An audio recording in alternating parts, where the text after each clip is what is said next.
Okay, so mutual action plan. What is a mutual action plan? A mutual action plan is a series of milestones with attached dates, essentially goals that you're working towards with a customer on a given opportunity that's worked backwards from their ideal end state. There's certain stakeholders and contacts from both your team and their team who are going to be needed to be involved to hit those milestones. When should you use a mutual action plan? The sooner, the better, as early as you can get away with. But usually I would bring up the idea of a mutual action plan and begin collaborating on one after I've confirmed initial fit with my primary contact, otherwise known as a champion, and then go from there, refine it, and might change as the deal progresses. Who do you involve in a mutual action plan? So when you first create a mutual action plan, it's likely going to be just yourself and your primary contact or champion, or if you have more than one primary contact, those initial folks. But within the mutual action plan, you're typically going to get names from both your team and their team of the people who are going to be involved to complete each of the milestones that you've listed out to help them get to that end goal. Why should you use a mutual action plan? By having a mutually agreed upon plan, you're essentially helping your buyer make the purchase. They may not be an experienced buyer, so what you can do is give them a roadmap to success that's linked to their end goals. You're telling them what else needs to be done, therefore reducing the effort needed from them to make a purchase or champion your product in their business. It's also going to allow you to more concretely forecast the deal,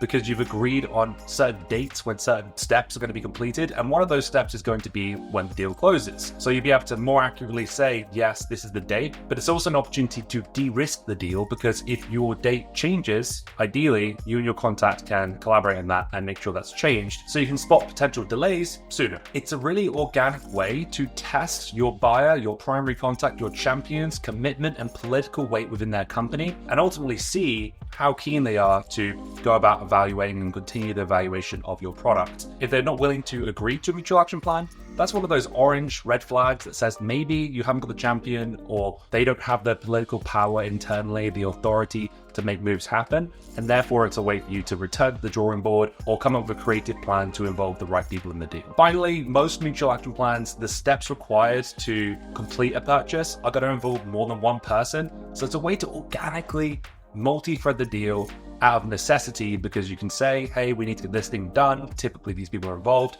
and therefore it becomes an easy way to get those people involved in the deal, because you know that each step requires a certain person to be involved. How do you make a mutual action plan? The best plans in my mind are working off the client's timeline.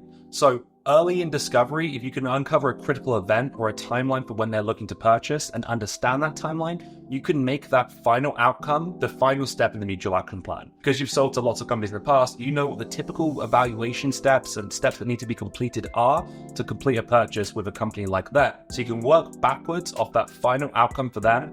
All their users onboarded or using your service, or you're fully delivering on the project. Figure out what the steps are that typically companies have to do to complete to reach that goal. That might be a step for legal, contracting, redlining. There might be a step for security review. If you're selling any kind of software, you know that their IT team typically wants to have a say. You might have a step for wider team buy-in, where you might do a team demo where you get everyone's bought in and answer any questions there might be. But it's not done. What you want to do is put that in front of the customer, your primary contact, your champion, and get their feedback on it. They're going to tell you, no, actually, that step isn't something that we need to do, or we actually need to add a step here, or that timeline is not realistic because, and it becomes a really collaborative way to keep the deal on track, but also make sure you've got all your facts straight. And then I'm going to book out one, ideally multiple next steps to begin delivering on that timeline. We're to keep reverting back to it, looking at it, making sure we're on track, and changing the dates as needed. Ideally, with any mutual action plan, you have a live living document, which includes the names of the stakeholders and the